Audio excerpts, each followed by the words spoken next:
للہ رب العالمین والصلاة والسلام علی من کان نبی آدم بین الماء والطین والصلاة والسلام علی سید الانبیاء والمرسلین اما بعد فاعوذ باللہ من الشیطان الرجیم بسم اللہ الرحمن الرحیم قال اللہ تبارک و تعالی فی قرآن المجید والفرقان الحمید یا ایھا الذین آمنوا اتقوا اللہ وکونوا مع الصادقین وقال النبی صلی اللہ علیہ وآلہ وسلم من ذکرکم اللہ رؤیتہ فی علمکم منطقہ علمکم بالآخرۃ عملہ صدق اللہ العظیم چنڈ چوائیں سچ کدے ابری تھوڑو کدے ابری مچ جے منہ میں اتی مچ تب مٹ نہ بائیں محبوب جی صدق اللہ العظیم وصدق رسولہ النبی الکریم الامین ونحن علی ذلک من الشاہدین والشاکرین والحمد للہ رب العالمین۔ سب سے پہلے میرے واجب الاحترام استاد محترم مفتیان کرام اور میرے ہم مکتب ہم مشن عزیز ہم سفر ساتھیوں السلام علیکم ورحمۃ اللہ۔ دوستان محترم، آج میں جس موضوع کے ساتھ آپ کے سامنے لب کشائی کرنے کی سعادت حاصل کی ہے وہ ہے سدا حیات صوفی شاعر اور وقت کے جید عالم کے بارے میں۔ اللہ تعالیٰ سے التجا ہے کہ رب کریم مجھے حق اور سچ بیان کرنے کی توفیق عطا فرمائے، پہلے مجھے پھر آپ سب کو اس پر عمل کرنے کی قوت عطا فرمائے۔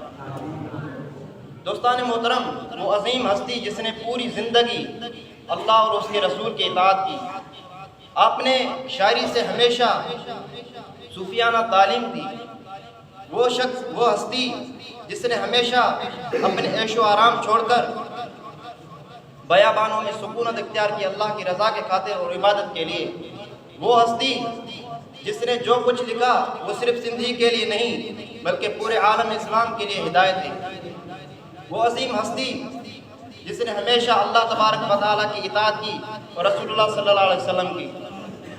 آپ کے پیروکاروں نے آپ کی شاعری کو جمع کر کے شاج و رسالوں کے نام سے شائع کروایا ہے۔ اس عظیم ہستی کو آج شاہ عبداللطیف بھٹائی کے نام سے لوگ پہچانتے ہیں۔ ایسے ہی عظیم ہستیوں کے بارے میں رب ذوالجلال نے ارشاد فرمایا یا ایھا الذین آمنوا اتقوا اللہ وکونوا مع الصادقین، اے ایمان والو اللہ سے ڈرو اور سچے بندوں میں سے ہو جاؤ۔ سچے بندے کون ہیں؟ وہ ہیں جو اللہ تبارک و تعالیٰ کی عبادت کے لیے، اللہ تعالیٰ کی رضا کے لیے پوری زندگی اللہ کی اطاعت رسول اللہ صلی اللہ علیہ وسلم کی اطاعت میں گزار دیتے ہیں۔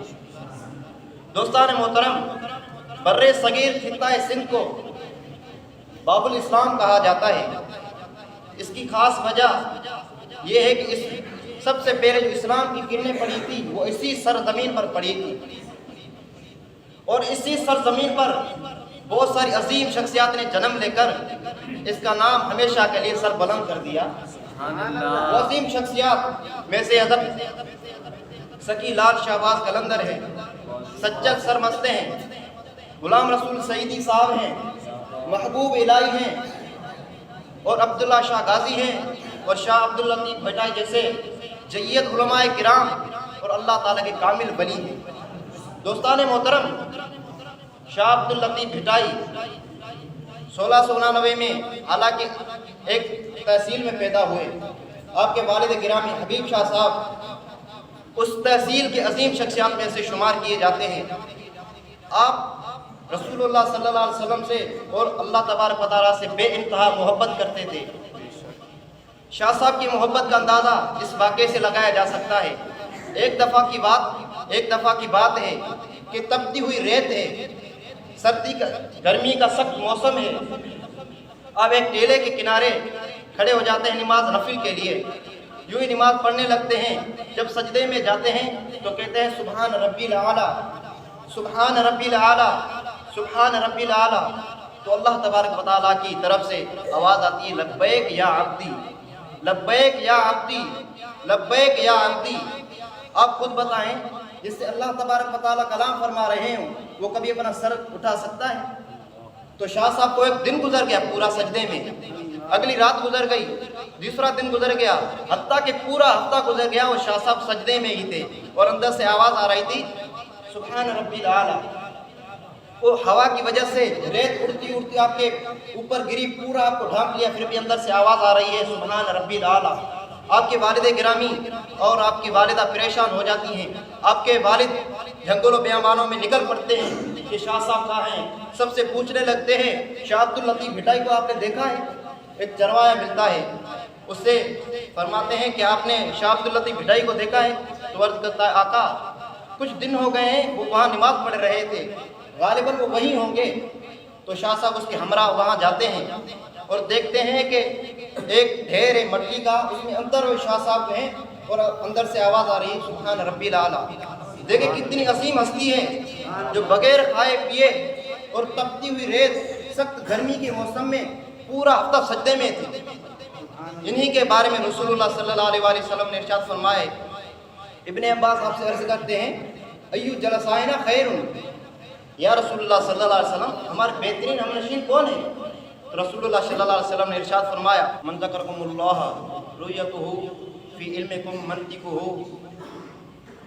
علمکم بالآخرت عملہ، یعنی بہترین تمہارے ہمنشین وہ ہیں جن کو دیکھ کر تمہیں آخرت کی یاد آ جائے، جن کی گفتار سے تمہیں علم میں اضافہ ہو اور جن کے عمل کو دیکھ کر آخرت کی یاد آ جائے۔ دوستان محترم، یہ تھے شاہ عبد اللطیف صاحب بھٹائی۔ آپ کا وصال 1756 میں ہوا۔ آپ رسول اللہ صلی اللہ علیہ وسلم سے بے انتہا محبت کرتے تھے۔ آپ کی محبت کا اندازہ آپ کے اس شعر سے لگایا جا سکتا ہے۔ آپ اس پہاڑ سے بھی محبت کر رہے ہیں جہاں رسول اللہ صلی اللہ علیہ وسلم کے قدم پڑے تھے۔ آپ فرما رہے ہیں او تجبلت تو تب گھور ونجا، او تجبلت تو تب گھور ونجا، جتے مجھے سائیں رہن، جتے مجھے سائیں رہن ستڑ شال وسن، یعنی اے او تجبل آپ کی قربان جاواں میں کہ رسول اللہ صلی اللہ علیہ وسلم قدم آپ پر پڑے تھے۔ یہ تھے ہمارے شاہ صاحب۔ اللہ تبارک و تعالیٰ سے التجا ہے کہ رب کریم ہمیں اور آپ سب کو آپ کی سیرت پر مطالعہ کرنے کی توفیق عطا فرمائے۔ حیات باقی، ملاقات باقی، ہم نے تو آپ کے سامنے دیا جلا کر سریام رکھ دیا، جس کے جی میں آئے وہی پائے روشنی۔ وما علینا الا البلاغ المبین۔